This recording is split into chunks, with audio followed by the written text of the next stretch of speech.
프로토텍의 노두숙 부장입니다. 네, 반갑습니다. 저는 오늘 미리 안내드렸던 것처럼 금속 프린터에 대한 어떤 솔루션들을 여러분께 소개를 좀 드리고자 하는데요.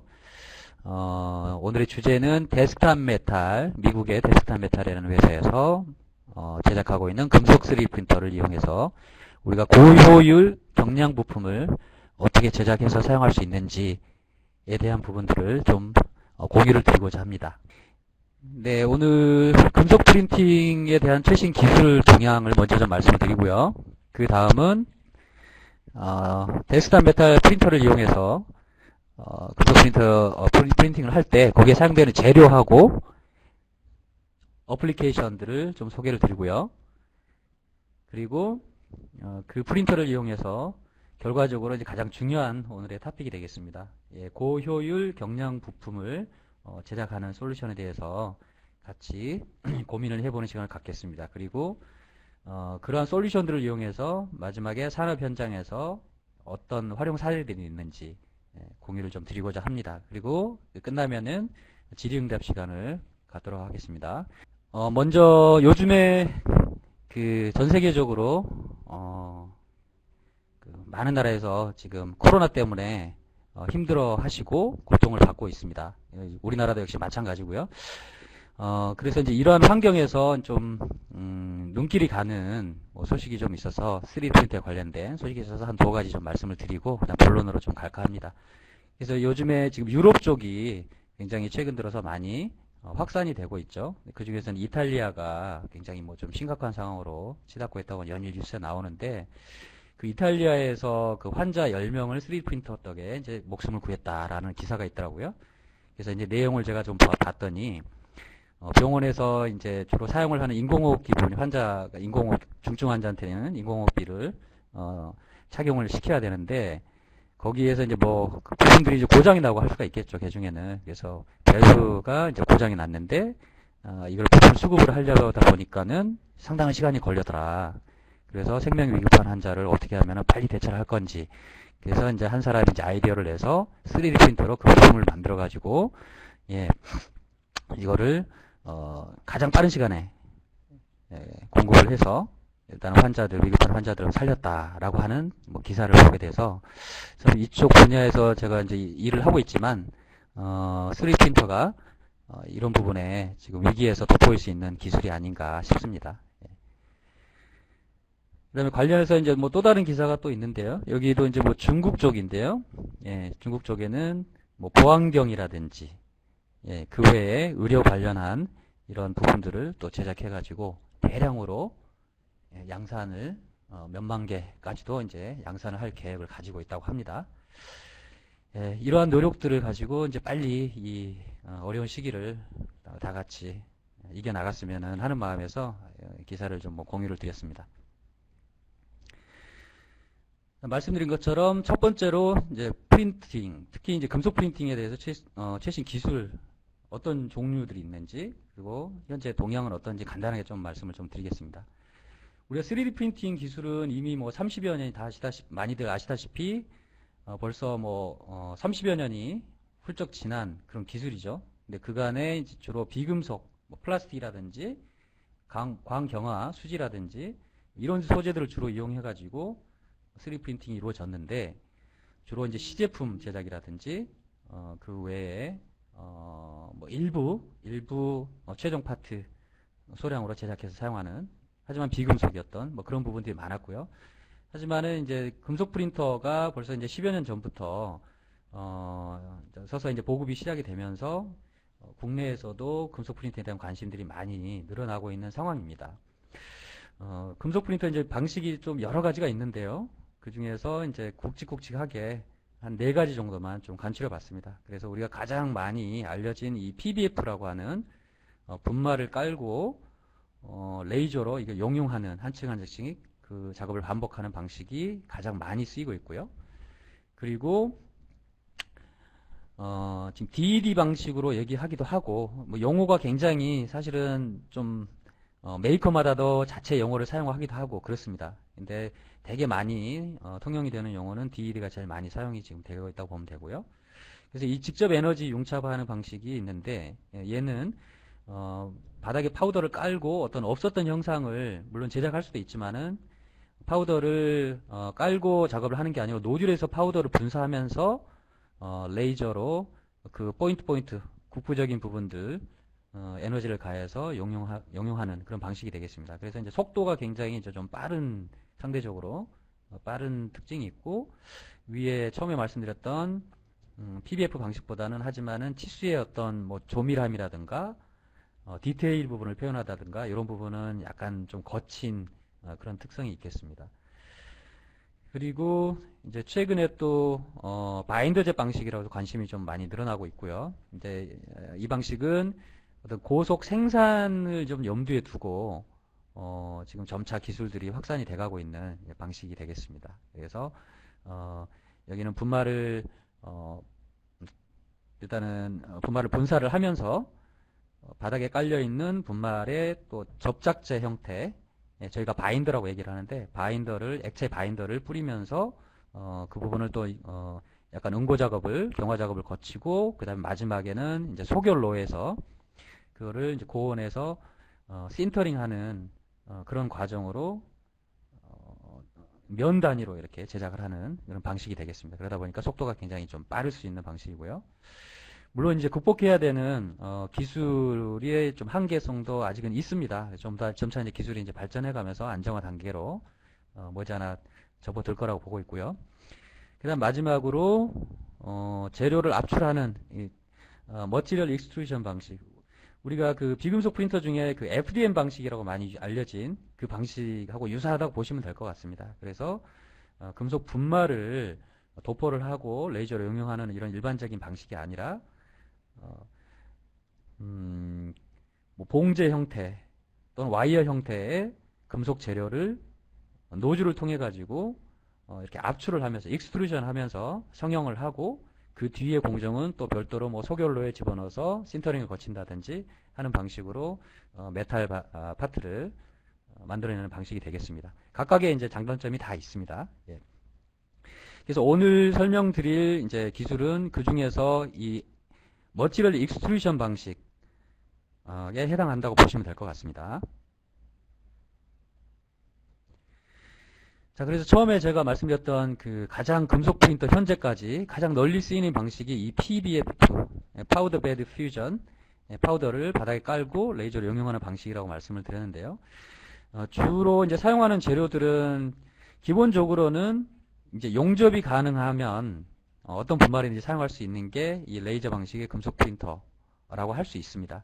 하지만은 금속 분말의 이제 종류를 수요와 공급에 원칙해 가지고 현재까지는 뭐 수백 종, 수천 종 이렇게까지 상용화 시켜 놓지는 못한 상태고요. 점점 그 재료들이 점점 더 가지 종류가 이제 늘어날 것으로 보고 있습니다.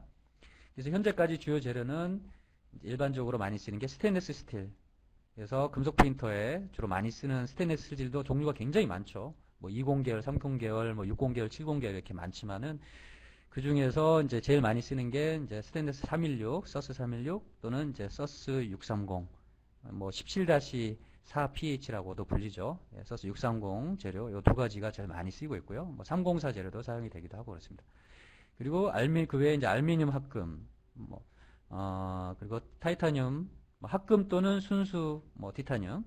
그래서 합금 같은 경우에는 주로 이제 항공 쪽이라든지 항공기 부품을 제작한다든지 또는 이제 의료 그 임플란트 있죠. 몸 안에 들어가는 그런 임플란트들을 제작하는 데 사용이 되기도 하고, 그리고 이제 좀 더 독성 부분, 아무래도 합금이기 때문에 티타늄이 생체 재료이긴 하지만 합금 상태에서의 독성 부분을 좀 더 제거를 해서 정말 몸에 부작용이 없게끔 그렇게 만들어서 순수 티타늄 재료를 사용하기도 합니다. 그리고 그 밑에 이제 그 공구강, 툴을 제작한다든지 가공 툴을 제작한다든지 아니면은 뭐 금형을 제작한다는 주로 사용되는 공구강이죠. 공구강이 사용이 되기도, 분말이 사용이 되기도 하고요. 그 다음에 구리 분말을 이용해서 형상을 만들어내기도 합니다. 자, 이런 재료들을 이용해 가지고 제가 금속 프린터로 PBF 방식으로 작업이 좀 이루어지는데요. 근데 이 과정을 보면은 사실은 이게 간단한 프로세스는 아닙니다. 굉장히 여러 가지 과정을 거쳐서 금속 파트를 지금 여기 슬라이드에 보시는 이제 최종 목적지는 여기죠. 예, 요런 형상들의 깔끔한 어떤 파트들을 만들고 싶죠. 하지만은 이 과정을 위해서는 굉장히 여러 단계를 이제 거치게 되는 좀 불편함이 있는 게 사실입니다. 아직까지. 그래서 그 과정을 보면은 처음에는 금속 분말을 도포를 하고요. 그 다음에 레이저를 용용을 하고 그 다음에 레이저 에너지가 가해졌기 때문에 내부 응력이 존재를 하게 됩니다. 예, 금속 쪽에 이제 관련이 있으신 분들은 다 이게 무슨 말씀인지 다 이해를 하실 거고요. 그래서 그 내부 응력이 존재를 하게 되면은 그 응력으로 인해서 안에 머금고 있는 에너지로 인해서 이게 디스토션이 발생을 하고 그게 좀 심하면은 이제 크랙이 발생을 하기도 하고 해서 결함이 생기게 됩니다. 그러다 보니까 이 부분들을 제거를 해줘야 될 필요가 있습니다. 실제 부품으로 사용을 해야 되기 때문에 금속 프린터는. 그래서 이제 보통은 소둔이라고 하죠. 저희가 뭐 어닐링이라고도 하고 열을 풀어주는 내부 응력을 제거해주는 과정을 거치게 됩니다. 그래서 이 챔버에다가 오븐에다가 일정한 온도 곡선에 온도를 살짝 올렸다가 또 대기했다가 약간 선행 서서히 식혀가면서 이렇게 응력이 제거가 되는 작업을 거쳐주게 됩니다. 그 작업이 끝나고 나면은 이제 급기야 이제 플레이트에 매달려 있던 파트를 이제 분리를 해줘야 됩니다. 분리를 해주고 그 다음에 기둥처럼 이제 매달린 이 서포트들을 절단을 해줘야 되는 거고요. 그리고 이제 마지막에는 이제 표면 상태가 약간 거칠거나 치수가 약간 설계 치수하고 상이하고 한 경우들 그런 경우도 감안해서 중요한 크리티컬한 부분들은 별도로 치수를 맞춘다든지 조도를 개선한다든지 이런 작업들을 통해서 실제 제품으로 사용을 하게 됩니다. 그래서 그 과정들이 이제 이미지로 이렇게 표현이 된 건데요. 여기서 보시면은 지금 첫 단계가 말씀드렸던 이제 3D 프린팅 하면 결과물이 이렇게 나옵니다. 그래서 플레이트 이 밑에 있는 이게 플레이트가 살짝 보이시죠, 그죠? 예, 플레이트에 이 기둥들처럼 이렇게 파트가 이게 매달리게 됩니다. 기둥들에 받쳐서. 그러면 요거를 이제 요만큼을 좀 떼내셔야 되는 거예요. 요 윗부분만 떼내고 여기도 윗부분만 떼내고 마지막에 밑에 바닥에 플레이트는 다시 연마 작업을 싹 면을 깔끔하게 정리를 해서 다시 또 장비에다가 다음 작업할 때 다시 투입해서 재사용을 하고 이런 작업을 반복하게 됩니다. 그래서 파트를 절단을 하고 나면 아까 설명드렸던 것처럼 예, 열처리 오븐에서 이제 어닝 작업을 뭐 이러한 물론 이제 이 재료마다도 열처리의 조건들은 다 다르겠죠. 예, 알루미늄이냐 그 다음에 그 외에 티타늄이냐 이런 소재에 따라서 열처리 곡선도 이제 차이가 있을 수 있습니다. 그리고 그 어닐링 작업이 스트레스 제거 작업이 끝나면 이 파트를 이제 절단을 하게 되죠. 예. 절단을 아까 말씀드렸던 제가 좀 순서를 잘못 말씀드린 것 같네요. 예, 파트를 이제 여기서 이제 절단을 이제 해내고요. 해내면은 이제 이런 상태가 됩니다. 이렇게. 그래서 여기 사진에서 이렇게 보시면은 지금 여기 밑에 이제 이렇게 잘 보실지 모르겠지만은 예, 이런 부분들이 다 지금 서포트입니다. 서포트. 예, 지지대. 이런 부분들은 원래 원치 않았던 부분이기 때문에 다 절단을 해내야 됩니다. 해내고 그 방법은 이제 니퍼라든지 벤치라든지 이런 방법들을 통해 가지고 수작업을 보통 많이 제거를 하고요. 그 작업들이 끝나고 나면은 이제 파트가 완성 전 단계까지 이제 가게 되는 것이고 여기서 이제 필요한 판단에 따라서 그 상태를 그대로 사용을 하실 수도 있겠지만 치수 정밀도가 굉장히 중요한 부분이라든지 아니면 조도가 어느 이상 개선이 돼야 된다든지 하면은 그런 후 가공 작업을 통해 가지고 이제 파트를 사용을 하시게 됩니다. 그래서 이제 이런 여러 가지 과정을 통해 가지고 작업이 이루어지다 보니까 좀 더 그 공정을 간단하게 좀 더 손쉽게 제작해서 그리고 이제 별도의 뭐 어떤 부대 설비들 사실 금속 프린터를 이제 도입을 하게 된다는 거는 그 프린터 본체 장비만 하나만 딱 달랑 가지고는 이게 작업이 이루어지지는 않거든요. 그 옆에 여러 가지 아까 절단이라든지 그다음에 열처리 오븐이라든지 이런 부분들 다 설비를 갖춰야 되고요. 그리고 거기에 분진들이 메탈 분진들이 아무래도 이용을 하기 때문에 메탈 파우더를 이용하기 때문에 분진에 사람이 이제 노출이 되거나 입에 들어가거나 뭐 손에 묻어서 옷에 묻어서 이렇게 입안으로 들어가거나 하면은 좀 안 되기 때문에 별도의 분리된 공간에서 방진복 그 다음에 뭐 마스크 그 다음에 이제 뭐 라텍스 글러브 장갑 이런 것들을 착용을 하고 작업을 이제 하는 환경이 되겠습니다. 자, 그런 부분들을 좀 개선할 수 있는 방법이 없겠냐 해가지고 지금 오늘 좀 소개를 드릴 새로운 방식의 금속 프린터가 지금 시중에 지금 선보이게 됐고요. 그 장비에 대해서 좀 설명을 드리면은 일단 스튜디오 시스템이라는 장비입니다. 장비명은 이 데스크탑 제조사는 이제 미국의 데스크탑 메탈이라고 하는 회사고요. 여기는 이제 미국의 그 보스턴 바로 옆에 있는 벌링턴 시티에 있는 회사입니다. 그래서 설립된 지는 한 5년 정도 지금 되는 회사고요.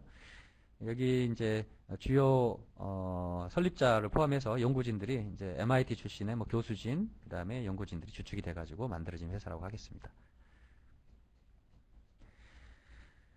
장비의 전체적인 구성을 보면은 이렇게 구성이 되어 있습니다. 그래서 지금 첫 번째 이쪽 부분이 3D 프린터가 되겠고요. 그다음 두 번째 부분이 이제 탈지 공정을 거치게 됩니다. 탈지. 그 다음에 세 번째가 이제 소결로 퍼니스가 되겠습니다. 그래서 실제적으로는 이런 뭐 사무실 안에서 별도의 방진 장비라든지 복장을 하지 않고 손쉽게 금속 파트를 제작하는 그런 방식이 되겠습니다. 그 가격도 상대적으로 기존의 PBF 방식보다 같은 볼륨 대비, 제작 볼륨 대비는 굉장히 저렴한 편에 속하겠습니다. 그래서 이제 제작 사이즈를 보면은 최대 빌드 공간은 가로, 세로, 높이가 각각 300mm, 200mm, 200mm 정도 빌드 공간에 여러 가지 파트들을 한 번에 출력을 하고, 그 다음 그거를 또 탈지 공정에 집어넣고, 그 다음 소결 공정을 통해서 완성을 하게 됩니다. 그래서 주로 사용하는 재료는 현재까지는 이제 점점 재료는 좀 추가로 계속 지금 론칭을 하는 중인데요. 현재는 스테인리스 2종, 그래서 서스 316하고 서스 630 2종 하고, 그 다음에 탄소광 쪽에 속하는 4140, 이게 규격이 이제 AIS의 규격이 있고, 그 다음에 여러 가지 규격들이 있죠. 뭐 DIN 규격도 있고 여러 가지 규격이 있는데, 그래서 그러다 보니까는 이제 부르는 명칭이 뭐 AIS 4140이라고도 하고 SCM 440이라고도 부릅니다. 예, 이런 소재를 사용을 하고 일반 구조용 강으로 굉장히 많이 사용되는 소재입니다. 그리고 현재 네 번째가 이제 공구강 H13 공구강, 아까 처음 말씀드렸던 절삭 공구를 만든다든지 아니면은 뭐 금형을 제작한다는데 사용되는 재료가 되겠습니다. 이 정도까지가 현재 지금 사용할 수 있는 재료고요. 그리고 이후에 이제 니켈 합금류인 뭐 인코넬 625라든지 그 다음에 구리, 순수 구리에 가까운 구리 포함한 뭐 30여 가지 합금강을 지금 계속 출시할 예정에 있습니다. 그래서 말씀드렸던 장치 1번 프린터, 그 다음에 2번이 여기 탈지 장치, 세 번째가 소결 장치가 되겠습니다. 그래서 이 장비는 이제 아까 간단하게 말씀드렸다시피 이제 특징이 기존의 금속 프린터, PBF 방식이 주를 이뤘던 금속 프린터 대비해서 이제 특징이라고 얘기 드릴 수 있는 거는 서포트 절단 과정이 별도로 절단하는 과정을 거치지 않고 대개는 그냥 손으로 툭 건드려서 빼낸다든가 아니면은 일부 뭐 망치 같은 거를 이용해서 살짝 툭툭툭 쳐서 빼낸다든가 이런 방식을 사용을 하게 됩니다. 그리고 레이저를 이제 사용하지 않고 소결로 해서 이게 구워내는 그런 방식이 되겠고요. 그 다음에 금속 파우더를 이제 사용하지 않기 때문에 좀 안전성이 확보가 될 수 있습니다. 그리고 별도의 이제 추가 부대 설비는 필요 없고 아까 그 세 가지 장치로 구성이 완료가 되게 됩니다.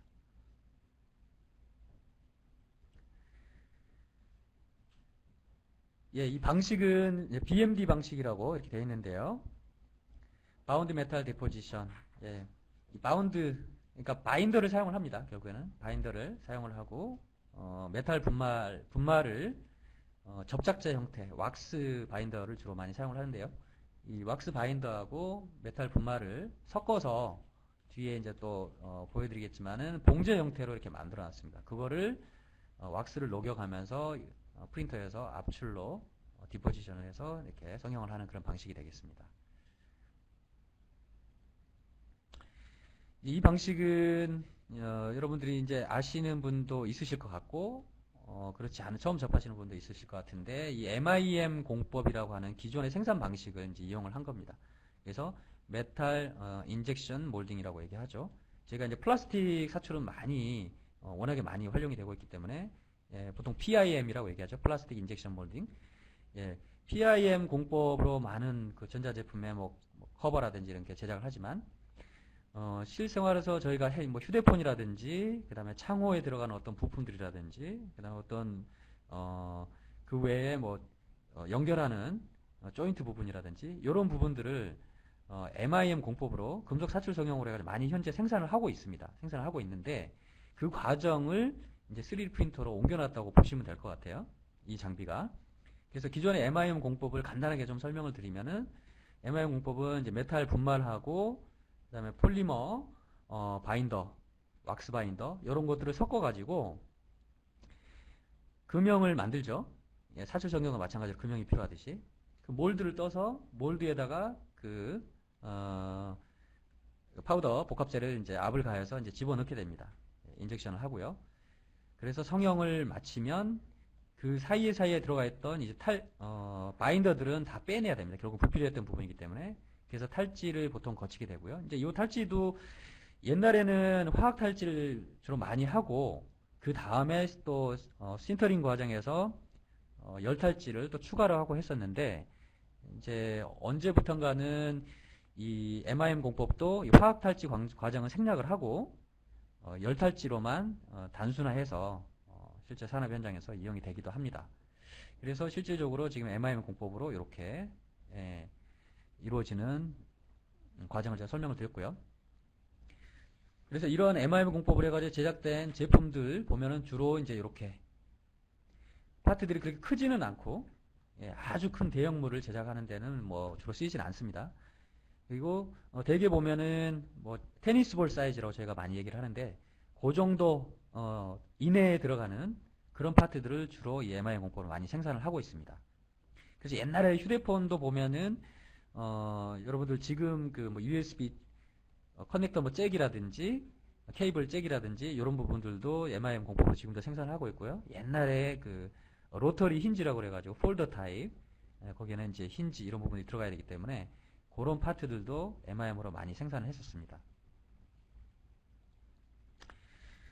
그래서 스튜디오 시스템 금속 3D 프린터 방식이 그런 MIM 방식을 이용을 해서 과정을 보면은 첫 번째 모델링 설계를 하시겠죠. 하시면은 프린터에서 이렇게 프린터가 일공정에서 출력을 합니다.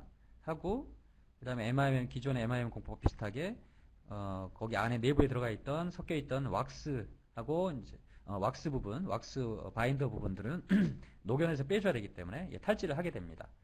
탈지를 하고 그 다음에 이제 소결로 해서 마지막에 신터링을 거쳐서 이렇게 벌겋게 구워지는 거죠.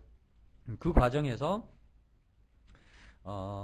지금 플라스틱 바인더들하고 남아있던 약간의 이제 왁스 바인더 이런 부분들이 다 제거가 되면서 메탈 입자들끼리 결국에는 이제 용융해서 붙게 됩니다. 그래서 최종적으로는 이런 금속 파트가 만들어지게 되는데요. 물론 여기도 이제 서포트가 생성은 됩니다. 서포트 형상에 따라 서포트 생성되는데 그 제거하는 방법은 손으로 어떻게 제거하는지 뒤에 좀 설명을 드리겠습니다. 프린터는 뭐 말씀드렸던 형상은 이렇게 유리창에 안에 들여다 보이게끔 이렇게 되어 있고요. 사이즈는 높이가 한 1m 정도, 1m 정도 되는 사이즈입니다. 그리고 제작 사이즈는 300에 200에 200. 그리고 방식은 이제 손으로 서포트를 제거하는 방식이다 말씀을 드렸고요. 적중 두께는 최소 이제 한 층의 레이어 두께가 50 마이크론, 100분의 5mm죠. 또는 일반 이제 노즐을 이제 좀 교체를 할 수가 있는데요. 이게 고해상도 헤드를 끼울 경우, 그 다음에 일반 헤드를 스탠다드 헤드를 끼울 경우는 100미크론에서 220미크론으로 층간 간격을 두께를 좀 조절할 수가 있습니다. 제작 속도는 아주 고속이라고 보기는 어렵고 보통 FDM 프린터 플라스틱 방식 FDM 프린터 그 정도 속도 정도에 준한다고 보시면 될 것 같습니다. 구조를 보면 헤드가 이제 두 개가 있죠. 그래서 첫 번째는 헤드가 두 개인데 첫 번째 왼쪽의 헤드에서 금속 봉제, 금속 분말하고 왁스가 섞인 봉제를 이용해서 압출을 해내고요. 그 다음에 오른쪽에 있는 헤드를 이용해서 뒤에 설명을 드린 그 세라믹 재질의 일종의 이제 중간층 형성하는 그 재질을 출력을 하게 됩니다. 그래서 분리층을 형성을 해주게 되고요. 그래서 실제로 이제 출력을 하면은 이제 요런 정도.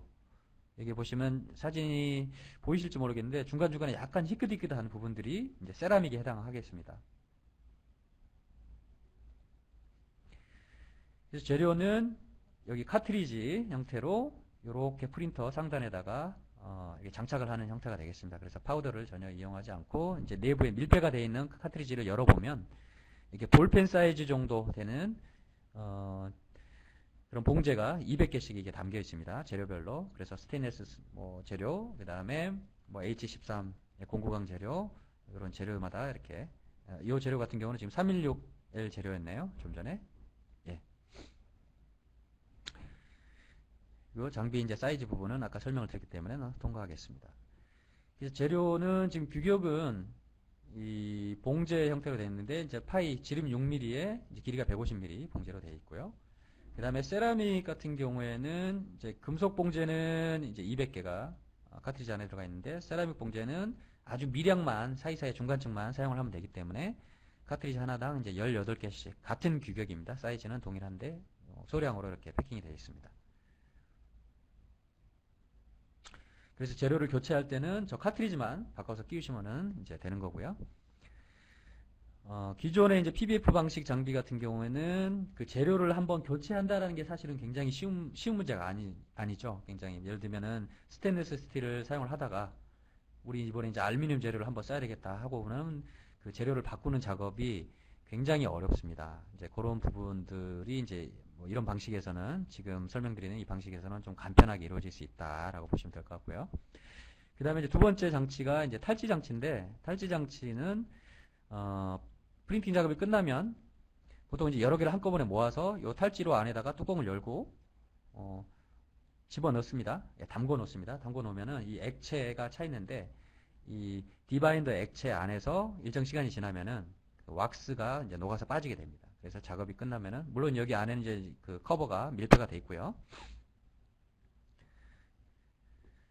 그 작업이 끝나면은 그 다음에는 이제 마지막 장치인 소결로에 문을 열고 이렇게 요 공간 안에다가 이제 트레이를 모아서 파트들을 트레이에 모아서 한꺼번에 작업을 하게 됩니다. 그래서 내부에서 이제 사진을 보면은 이렇게 벌겋게 달궈져 있죠. 그래서 최대 이제 1400도씨까지 내부 온도를 올릴 수 있는 이 소길러를 사용을 하고 있습니다. 이 과정들은 이제 전부 다 자동으로 제어가 되고요. 그래서 사람이 일일이 이거를 조건을 잡고 이런 부분은 아니고 소프트웨어에서 다 컨트롤 하게끔 되어 있습니다. 그래서 재료는 아까 처음에 말씀드렸던 것처럼 현재는 이제 4가지 스테인리스 2종하고 그 저탄성광 쪽 2종류 지금 먼저 출시가 되어 있고요. 그다음 서포트를 이제 어떻게 아까 제거를 할 거냐, 그 부분인데 지금 사진에서 보시면은 이 하얀색 부분이 이 경계층이라고 아까 말씀드렸죠, 그죠? 요 밑으로 제가 녹색으로 색칠하는 이런 부분들이 다 이제 서포트에 해당이 되는 부분들입니다. 이런 부분들은 다 제거가 돼야 되는 거죠. 제거가 돼야 되는데 기존의 어떤 일반적인 금속 프린팅에서는 이거를 잘라내야 되는 거죠. 일일이 잘라내고 하는 작업이 굉장히 어렵습니다. 사실상 제거가 불가능한 그런 경우들도 있게 되는 거고. 근데 이 방식 같은 경우에는 이제 이런 부분들을 비교적 손쉽게 손으로 툭 건드려서 조금만 빼내는 그런 방식으로 서포트를 제거를 할 수가 있는 게 이제 가장 편리한 부분이라고 하겠습니다. 그래서 여기에 지금 나중에 이제 이 자료가 필요하신 분들은 제가 이제 좀 발송을 해드리려고 하는데요. 이게 소개 영상을 좀 링크를 제가 걸어놨습니다. 그래서 이제 동영상이 있는 부분인데, 그래서 기존의 이제 PBF 방식은 서포트가 이렇게 요 빨간색 화살표를 쭉 따라가 보시면은 이런 부분들이 다 서포트에 해당하죠. 그래서 서포트 부분들을 다 절단 장치로 이제 잘라내야 되는 거죠. 하지만은 이 방식 스튜디오 시스템 같은 경우에는 아까 말씀드렸던 것처럼 요런 부분들을 지금 손으로 툭 이렇게 흔들흔들 해가지고 쑥 빼 올리면은 이제 이 부분하고 이제 아랫부분하고 이 부분이 분리가 되게끔 되어 있습니다.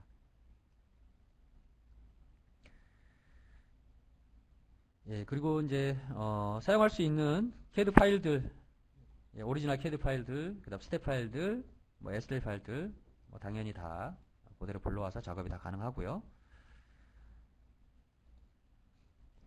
지금 정밀도 많이 이제 궁금해 하시는데 치수 정확도라고 얘기하죠. 치수 정확도 부분은 상대적으로 보면은 PBF 장비보다는 치수 정확도는 조금 떨어지는 게 사실입니다. 예, 상대적으로요. 물론 이제 PBF 방식 금속 프린터도 기계 가공 많은 분들께서 금속 프린터가 뭐 후가공 웹스 프린터에 나온 상태 그대로가 그냥 뭐 CNC에서 나오는 정도, 그 정도, 뭐 수십 미크론 이 정도의 정밀도까지 정확도까지 확보를 하실 수 있는 걸로 기대를 하셔서 문의들을 많이 주시는데 실제로는 이제 기존의 PBF 방식도 상대적인 정밀도는 굉장히 좋습니다. 정확도는 좋지만 기계 CNC 가공 장비만큼의 어떤 표면 조도라든가 치수의 정확도를 보유하기는 어렵습니다. 확보하기는 어렵고 결과적으로 아주 0.1mm 뭐 이하의 뭐 굉장히 고정확도를 요구하는 그런 파트들이다, 그런 부분들이다 하면은 별도의 공정을 거쳐서, 가공 공정을 거쳐서 활용하시는 게 맞고요. 이제 거기에 비해서 지금 스튜디오 시스템 장비는 기존의 PBF 장비보다 조금 더 정확도는 좀, 어떻게 보면 러프하다고 보시면 됩니다. 그래서 저희가 얘기하기를 어떤 치수 사이즈, 원래 설계 치수 사이즈의 한 0.8% 정도까지는 치수들이 좀 왔다 갔다 할 수가 있다. 그 정도 수준으로 보시면 될 것 같습니다. 그러니까 어떤 측면으로 보면은 주물을 생각하시면 됩니다. 주물품. 지금 사진을 보시면 요게 이제 주물품이고 요쪽이 요 방식의 3D 프린터로 제작한 파트인데요. 보통 주물품을 우리가 기계 쪽에서 주물로 형상을 뜨고 그 다음에 이제 가공면과 비가공면이 있잖아요. 그래서 전 면을 다 가공을 해서 물론 사용해야 될 경우도 있겠지만 대개는 비가공면은 그대로 두고 중요한 면만 가공을 해서 사용을 하는 게 더 일반적입니다. 그래서 이 방식의 이제 프린터로 이제 그런 어떤 비슷한 방식으로 사용할 수 있다고 보시면 될 것 같습니다. 그래서 주물품 정도의 형상을 제작을 하고 그리고 필요한 중요한 부분은 후가공을 해서 사용을 한다. 이렇게 보시면 될 것 같습니다. 사용 재료들이 아까 네 가지가 또 말씀드렸는데요.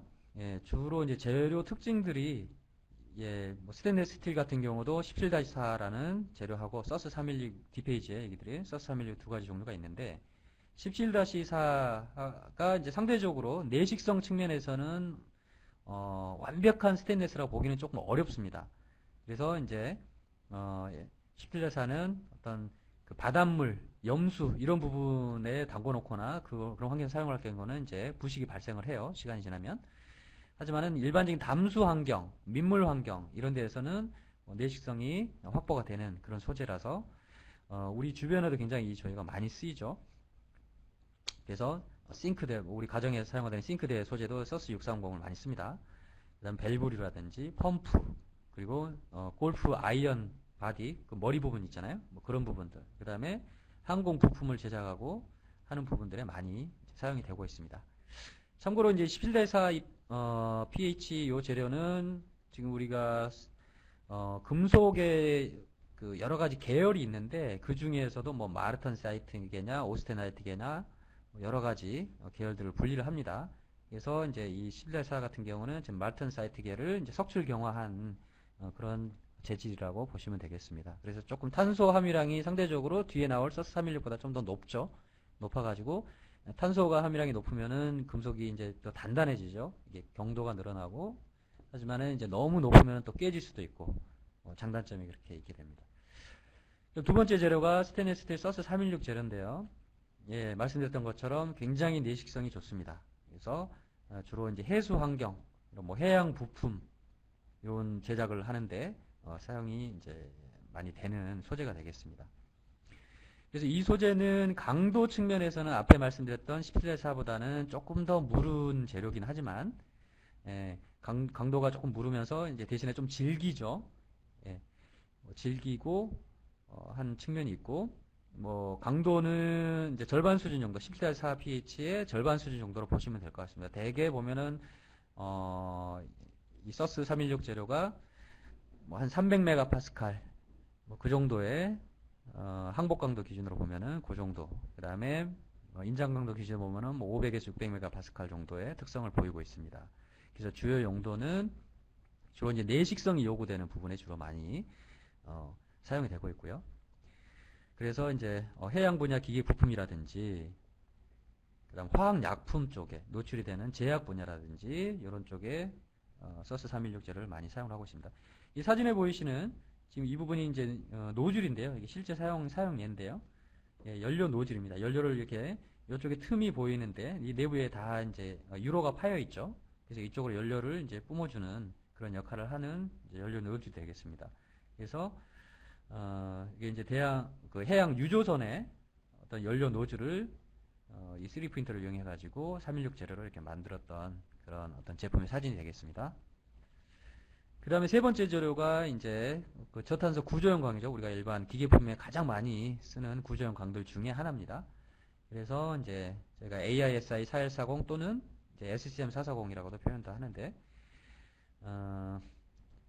이제 일반 기계 부품 제작에 굉장히 이제 많이 사용이 되고 있고요. 아까 스테인리스 스틸보다는 서스 3일보다는 강도도 굉장히 좋죠. 단단하기도 하고. 그리고 이제 좀 더 고급 재료로 이제 니켈 합금유들이 있습니다. 차후에 이제 또 새로 출시 예정인 재료인데요. 인코넬 625. 그래서 이제 보통 제트 엔진 배기 장치 또는 항공기 덕트를 만든다든지 원자력을 제작한다든지 이런 데 사용이 되고 있습니다. 내식성하고 내화학성이 또 많이 필요하고 그러면서도 고온에서의 강도도 좋아야 되고 피로 강도가 반복 강도, 피로 강도가 또 뛰어나야 되고 하는 파트들은 이런 고급 소재를 사용을 하기도 합니다. 그다음 마지막으로 이제 재료로 얘기 드릴 게 이제 구리입니다. 구리인데 여기 구리 중에서는 여러 가지가 있는데 지금 저희가 출시 예정인 게 지금 C11,000 구리 소재를 출시를 할 겁니다. 그래서 구리가 99.9% 이상의 이제 함량을 보이고요. 아무래도 구리는 이제 열 전도성하고 전기 전도성이 이제 뛰어난 소재이기 때문에 주로 이제 이런 방열 부품, 열을 발산하는 방열 부품 제작한다든지, 그 다음에 전선을 제작하는데 이런 데 주로 많이 쓰이는 소재가 되겠습니다. 자, 그러면 이제 오늘의 주제가 저희가 이런 3D 프린터를 금속 프린터를 이용해서 특히 이 스튜디오 시스템이라는 이 프린터는 기존의 파우더 방식 대비해 가지고 또 어떤 장점이 있는 건지, 그럼 그 장점을 이용해 가지고 어떤 부품들을 제작하는데 좀 도움이 될 건지 라는 부분들을 좀 먼저 결론부터 조금 얘기를 좀 드리려고 합니다. 저희가 보통 그 3D 프린터로 특히 금속 프린터로 실제 사용하려고 하는 파트를 설계를 하실 때 대개는 많은 분들이 아직도 좀 기존의 설계 가공 또는 뭐 주조 뭐 이런 기존의 전통적인 생산 방식을 그대로 베이스로 가져오면서 형상도 그대로 가지고 오면서 그걸 그대로 금속 프린터로 이 제작을 할 때 어떤 뭐 메리트가 있을지에 대한 부분들을 많이들 문의하세요. 많이 문의하시는데 그 부분이 이제 기존의 가공보다 뭐 가격도 싸야 되고 속도도 더 빨라야 되고 그다음 표면 품질도 떨어지지 않아야 되고 치수도 잘 맞아야 되고 이걸 다 만족을 시키려면은 앞으로도 굉장한 시간이 소요될 거라고 저희가 생각을 하고요. 근데 현재 상태에서의 금속 프린터를 적절하게 활용할 수 있는 방법은 설계를 별도로 금속 프린터에 맞게 설계를 하시는 겁니다. 예, 그걸 이제 우리가 DFAM이라고 얘기를 하는데요. 참고로 이제 Design for Additive Manufacturing. 그래서 이 적층 가공, 적층 제조에 맞게끔 설계를 하시는 거죠. 그래서 어떻게 보면은 양산품은 뭐 수십만 개, 수만 개 제작을 해야 되는데 이걸 금속 프린터로 양산을 감안해가지고 그러면 설계를 처음부터 그렇게 할 것인가에 대한 고민에 나중에 다다르게 되실 거고요. 자, 그래서 이제 대량으로 이렇게 생산을 하고 하는 부분이 현재 금속 프린팅 기술로는 일정 부분 좀 제약이 있기 때문에 수량이 그렇게 많지 않은 부분, 제작 수량이 많지 않은 부분 제작을 할 때 3D 프린터로 제작을 할 걸 염두에 두고 처음부터 이제 설계를 반영을 하셔서 가시면 되는 거죠. 그래서 아까 말씀드렸던 이런 노즐이라든지 그 다음에 이런 항공기, 실제로 이거는 항공기에 접목이 되고 있는 그런 어떤 부품류들인데요.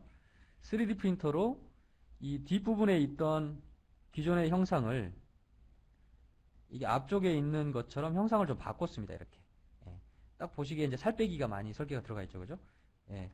이런 부분들을 반영을 해가지고 금속 프린터에다가 투입을 시켜주면 되겠습니다. 그렇게 되면은 첫 번째가 일단은 가벼워지겠죠.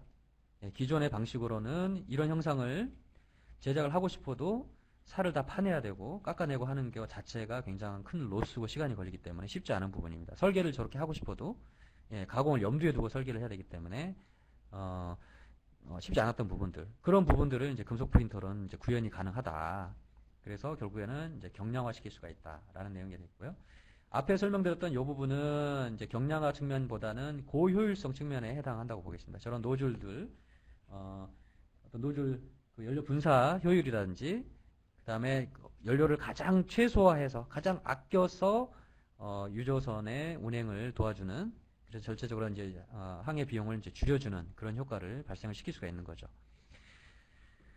그래서 3D 프린터를 이제 이용하시기 전에, 금속 프린터로 제작하시기 전에 이런 DFAM 설계를 먼저 해서 형상 설계를, 형상 자유도를 가지고, 그리고 불필요한 부분은 살 빼기를 좀 하시고, 그 다음에 기존의 가공으로는 조금 표현이 어려웠던, 그 설계가 어려웠던 그 자유공면 부분도 얼마든지 3D 프린터는 표현을 해낼 수가 있기 때문에 이런 그 다음에 또 일체형 설계.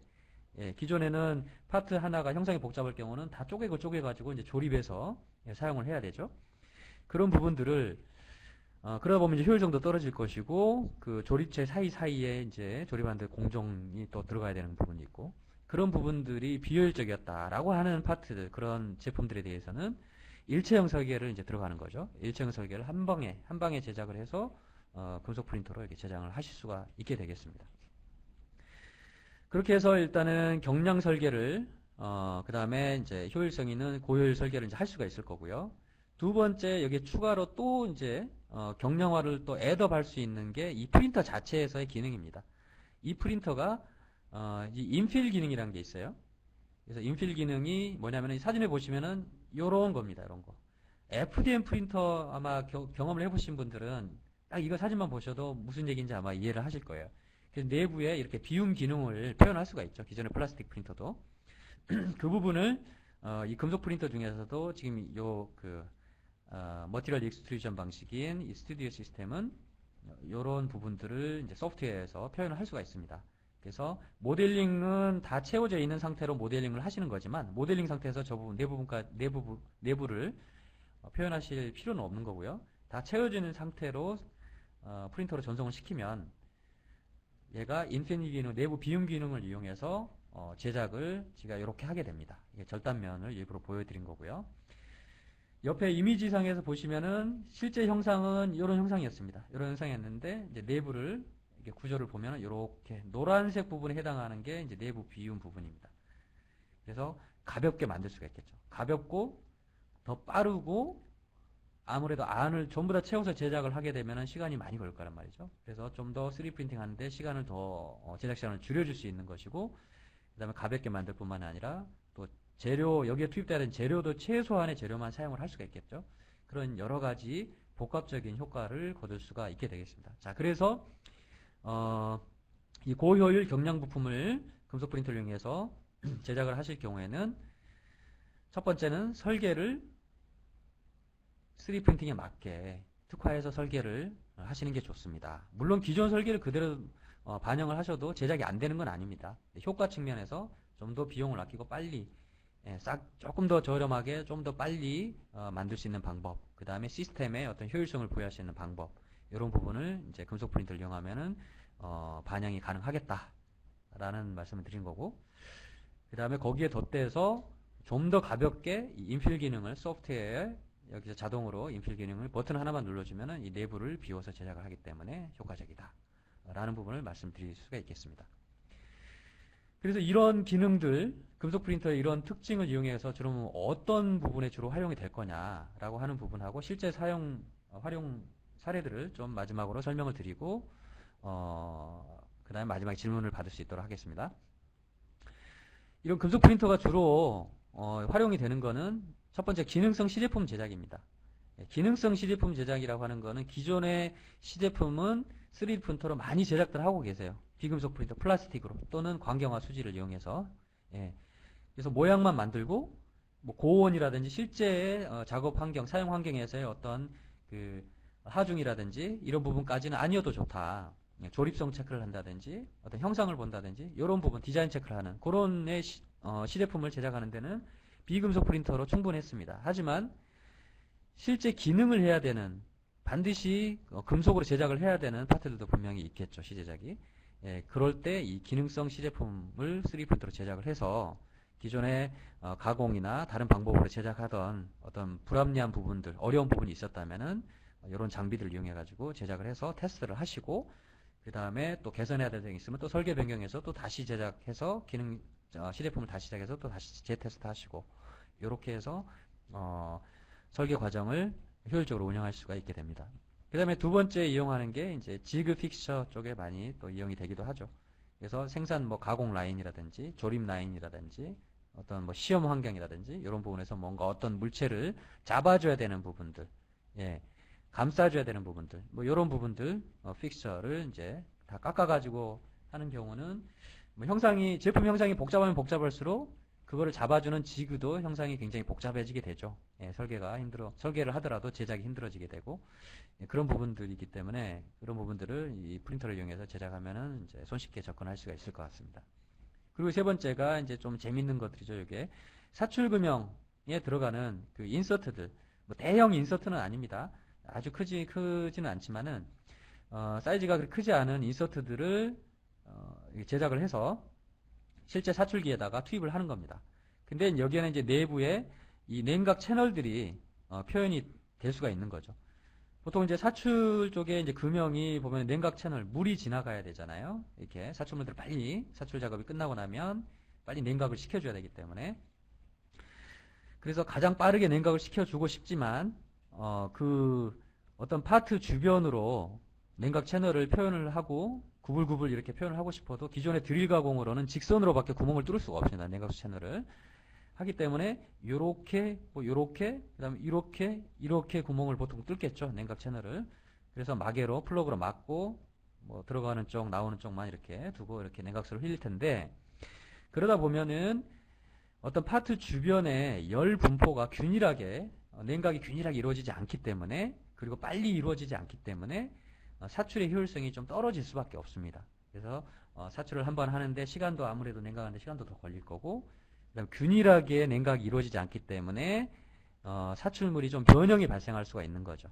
자, 그런 부분들을 이 제품 주변으로 컨포멀하게 쿨링, 냉각 채널을 이렇게 설계해서 표현해주고 3D 프린터로 제작을 하고 그 바깥쪽에 이 인서트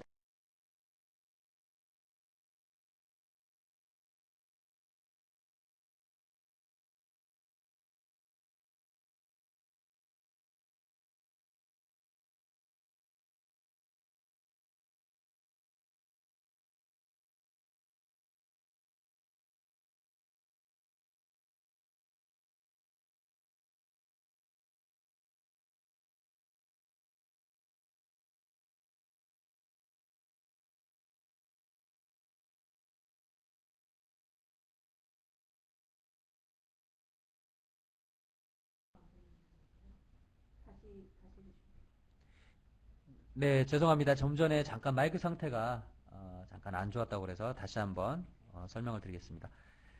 그래서 지금 얘기 드렸던 기능성 제품 제작이나 지그 픽처 제작 그리고 소형 금형을 제작 그리고 마지막 부분 설명하다가 제가 마이크가 끊긴 것 같은데요. 예, 소량으로 이제 제품을 제조를 하는 생산을 하는 그런 목적으로도 사용을 할 수가 있게 되겠습니다. 이 경우에는 이제 대량으로 양산을 할 경우는 그 3D 프린터보다는 기존의 방식으로 제작을 하기 때문에 설계의 자유도 측면에 좀 구속이 있을 수밖에 없죠. 하지만은 소량으로 이렇게 제작을 하는 경우에는 아까 말씀드렸던 DFAM, 3D 프린팅에 맞게 설계를 자유자재로 하셔서 이 자유도를 얼마든지 표현해가지고 제품을 생산해 줄 수가 있게 되겠습니다. 그래서 이 부분을 이제 정리를 이제 하다 보면은 이런 이제 다양한 파트들을 제작을 할 수가 있게 되겠습니다. 그래서 기능성 제품에는 피스톤 헤드를 제작했던 경우도 있고요. 자동차에 들어가는 피스톤 헤드. 그리고 이런 데다가 이제 스태틱 믹서라고 해가지고 뭔가 이렇게 원료들을 이제 섞어주는 역할을 하는 그런 구불구불한 형태의 어떤 믹서를 제작을 이제 하기도 하고요. 그 다음에 이제 지그 픽스처 쪽에 많이 또 쓰이기도 하고, 로봇 쪽의 끝에 이 그리퍼류 있죠. 그러니까 뭔가 물건을 짚는 생산, 그 FA 공장 자동화 쪽에서 산업 현장에서 물건을 집을 때 끝에, 로봇 끝에 장착이 되는 그 그리퍼류를 이제 금속 프린터로 간단하게 제작을 해서 사용할 수도 있게 되겠습니다. 그래서 이제 특히 그리퍼 같은 경우도 이 부분을 아까 내부 채움 기능 또는 경량 설계를 해가지고 이거를 금속으로 반드시 금속으로 만들어야 되는 그리퍼라고 하면 아까 말씀드렸던 형상을 CAD에서 설계를 경량 설계를 하시고요. 그 다음에 이 프린터 같은 경우에는 스튜디오 시스템의 그 소프트웨어에서 인필 기능을 통해 가지고 내부 비움 기능을 통해서 한 번 더 가볍게 만들면 무게가 조금이라도 좀 줄 수가 있겠죠. 그러면 이제 로봇 시스템에 전달이 되는 계속 이제 반복이 될 거니까 시스템에 전달되는 하중이 줄면서 어떤 그 서버 모터 중간중간에 서버 모터에도 부하가 좀 덜 걸릴 거고요. 계속해서 반복되는 피로 강도가 줄 거기 때문에 로봇 같은 경우는 굉장히 금액이 비싸잖아요. 그런 부분들을 시스템을 좀 더 오래 잘 효율적으로 사용할 수 있는데 아마 역할을 할 수 있게 되겠습니다. 금형 쪽은 아까 제가 말씀드렸던 뭐 사출 금형이라든지 그 다음에 압출 다이, 요게 이제 압출 다이죠. 여기 성상 이제 가운데 뚫린 부분을 통해서 고무류, 패킹류 이런 부분들이 용융이 돼서 쭉 빨려 나오는 그런 역할을 하게 되는데 그 압출 다이도 형상 구현을 쉽게 할 수가 있고요. 그 다음에 요 다이캐스팅 쪽에 소형 다이캐스팅 쪽에 다이로도 금형으로도 이제 사용을 할 수가 있게 됐습니다. 그리고 소량 생산 같은 경우는 아까 노즐이라든지 그 다음에 이런 어떤 그 브레이킹류, 브레이킹류 그리고 뭐 일부 특수 기어류라든지 그 외에 뭐 마운팅 어떤 장치라든지 마지막에 또 그리퍼류 뭐 이런 부분들 이용해서 제작을 할 수가 있을 것 같습니다. 그래서 이제 산업 분야별로 좀 나눠보면은 뭐 자동차 산업이라든지 에너지, 그다음 해양 쪽, 그다음 공장 자동화 쪽, 요즘에 이제 스마트 팩토리 얘기들 많이 하시죠. 스마트 팩토리. 예, 그래서 이제 보통 우리가 그 전에 많이 불렀던 이제 팩토리 오토메이션 쪽에 좀 더 이제 진화해서 스마트 팩토리 쪽을 구현하는데 이런 프린터들이 이용을 할 수가 있을 거고요. 그리고 제조 라인 쪽에 들어가는 아까 말씀드렸던 뭐 여러 가지 몰드, 다이 이런 부분들 제작하고 그다음에 어떤 히트싱크라든지 이런 부품들을 가전 쪽에 제작하는데도 제작해서 테스트도 해보고 열 성능 테스트하고 그 다음 단계로 넘어가고 개발 단계에서 활용할 수가 있겠습니다. 그리고 이제 스포츠 용품, 뭐 소비재 분야에서는 이렇게 뭐 맞춤 제작을 한다든지 그 다음에 기능성 시제품을 제작한다든지 특히 이제 요게 이제 골프 퍼터인데 골프 퍼터나 아이언이나 이런 부분들은 시제품 제작하고 하는 과정도 굉장히 이게 비용도 많이 들어가고 시간이 굉장히 많이 들어가는 걸로 알고 있습니다. 예전에 제가 골프 클럽 만드시는 제조하시는 사장님을 한번 뵌 적이 있는데 그때 이제 뭐 이런 주조든 단조든 이런 과정을 통해 가지고 샘플 만들고 하는데 몇 천만 원씩 들어가고 뭐 한 3개월까지도 걸린다고 뭐 그런 말씀을 하시더라고요. 그리고 이제 의료 쪽에 뭐 맞춤 부품들을 제작해서 사용을 할 수가 있겠습니다. 왜냐하면 의료 분야 같은 경우는 대개 다 사람마다 신체 구조가 다르고 하기 때문에 굉장히 금속 프린터가 특히 임플란트 부분 같은 경우는 현재 그 PBF 방식 말씀드렸던 분말을 이용한 그 방식을 이용해 가지고 지금 많은 시도들이 이루어지고 있습니다. 임플란트를 제작하는. 그 구체적인 이제 기업별, 이제 고객별 사례들을 한번 좀 공유를 좀 드려보겠습니다. 그래서 첫 번째 이제 고효율, 제가 내용은 뭐 많이 설명을 드렸던 부분이라 이제 마지막에 정리하면서 말씀을 드리면 될 것 같습니다. 그래서 아까 고효율 이제 연료 노즐 제작했던 사례고요.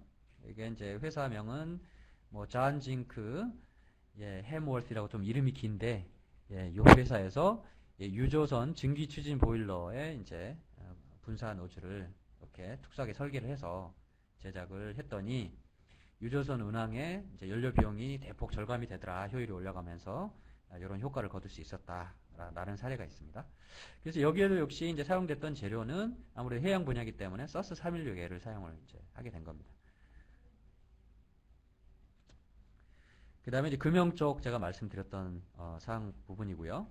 그래서 여기에 이제 금형 인서트를, 캐비티 인서트를 제작을 하고, 요렇게 이제, 쑥 집어넣은 인스톨을 하는 거죠. 금형에 인스톨을 하고, 그 전에 이제 표면에 치수나 표면 조도가 필요하기 때문에 그 부분은 이제 연마 작업을 거쳐가지고, 투입을 하게 됩니다.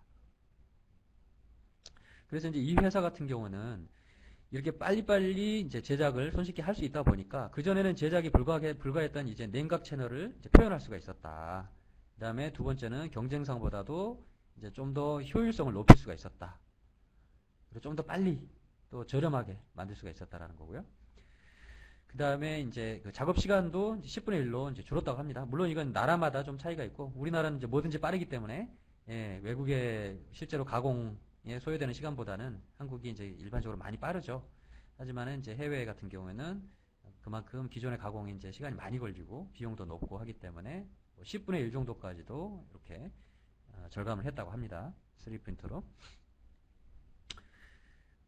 그 금형 제작하는 부분에 좀 더 이제 상세 설명을 지금 여기 화면에 보여드리고 있습니다. 그래서 여기에 이제 인서트를 망치로 퉁퉁퉁 해가지고 이제 조립을 하는 거죠. 그래서 여기 옆에 보시면은 지금 기존의 이게 냉각 채널을 이렇게 이제 구현을 한 겁니다. 그리고 여기 오른쪽에 있는 게 3D 프린터로 냉각 채널을 표현을 한 거고요. 이 보시면은 지금 빨간색 부분이 냉각 기존의 드릴로 뚫은 냉각 채널, 직선형 냉각 채널입니다. 직선으로 뚫은 빨간색 부분. 그러다 보니까 이 파트가 이쪽에 있는 거죠. 파트가 이쪽에 있다 보니까 이 파트 주변에 온도 분포를 이렇게 보면 해석을 해보면은 이렇게 균일하지가 못하죠. 빨간색 부분은 이제 열이 아직까지 뜨끈뜨끈하고 덜 식은 거죠. 냉각이 덜 되고 그 다음에 초록색 부분은 빨리 식혀져 있는 부분이고 노란색 부분은 거의 중간 정도 되는 거고 이 균일하지 못합니다. 그러다 보니까 이제 변형이 사출 시에 변형이 발생을 이제 하는 요인이 되는 거죠. 3D 프린터로 이제 제작하는 경우에는 그 냉각 채널을 갖다가 제품 주변으로 곡선으로 이렇게 표현을 하게 됩니다. 곡선을 표현하면은 균일하게 냉각이 이루어지면서 좀 더 빨리 냉각이 이루어지면서 균일하게 냉각이 되는 거죠. 그러다 보니까 사출 장비 한 대당 찍어낼 수 있는 샷수 요거 단축할 수가 있기 때문에 하루에 장비 한 대를 가지고 뽑아낼 수 있는 생산 수량도 늘더라 라고 하는 이제 효과를 볼 수가 있는 거죠. 그리고 이제 변형을 최소화할 수 있다. 이런 효과가 있겠습니다. 그리고 이제 그 외에 이제 활용 사례들은 뭐 디젤 엔진의 이제 부품을 제작을 해가지고 엔진 효율을 향상하는 그런 효과를 거두기도 한 사례도 있고요. 그 다음에 개발 기간을 단축하고 가공 시간, 제작 시간을 줄임으로써 그런 효과도 있고, 그 다음에 또 다른 사례는 이제 생산 라인에서 이제 공구들이 필요하다거나 지그 픽처가 필요할 때 이렇게 특수 형상의 파트들을 제작을 해서 사용을 한 사례들도 있겠습니다.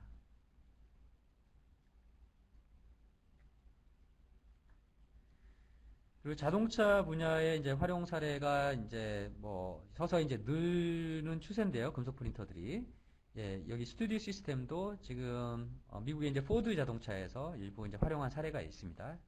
그래서 고성능 어떤 자동차 고성능 양산형이라기보다는 어떤 특수 목적의 이제 자동차의 부품을 제작을 해서 탑재해서 운행을 하고 한 사례도 있고, 그 다음에 현장에 이제 지그 픽스처를 제작해서 이용을 한 사례도 가지고 있습니다. 그리고 그 외에 이제 단종 부품을 제작해가지고 사용하는 목적으로도 이제 사용을 할 수가 있겠죠. 3D 프린터가. 그리고 이제 마지막 사례인 것 같은데요. 마지막 두 번째 사례인 것 같은데, 여기는 이제 미국에 이제 이 로봇 경진대회가 있습니다. 근데 반드시 금속으로만 제작을 해야 되는, 그래서 이 로봇끼리 배틀을 치르는 이 배틀봇 경기가 있는데, 거기에 이 장비를 이용해 가지고 특정 부품들을 이제 제작을 해서 출전을 해서 경기에서 우승한 이제 뭐 그런 좀 재밌는 사례도 있어서 소개를 좀 드리고요. 그 다음에 이제 골프 클럽을 제작하고 한다. 아까 말씀드렸던 것처럼 이런 아이언이라든지 그 다음에 이런 퍼터들을 제작을 하는데, 대개는 초기 시제품을 제작하는데 기존의 주조라든지 단조를 이용해 제작을 하게 됩니다. 그러다 보면은 이제 시간하고 비용이 상당히 많이 들어가는데, 그 부분을 한 번만 만드는 게 아니고 또뭐 설계를 변경해가지고 개선점을 찾으면은 또 설계 변경을 해서 다시 제작을 해야 되고 이 과정을 반복을 하다 보면은 제품 하나가 출시되는 굉장히 이제 어려움이 많은 거죠. 시간이 길고. 그러다 보니까 이런 이 3D 프린터를 이용해서 제작을 해서 테스트를 빨리빨리 하고 개발 기간을 단축한 그런 사례들이 되겠습니다. 그리고 이제 어떤 그 사람의 체형마다 다 골프 클럽도 다 최적의 충격 중심 설계라든지 이런 부분들이 필요하기 때문에 어떤 맞춤 제작을 하는 어떤 특수한 경우들 있겠죠. 유명한 선수들 같은 경우에는 예, 그런 부분에 이제 활용이 될 수도 있다고 보겠습니다. 네, 감사합니다.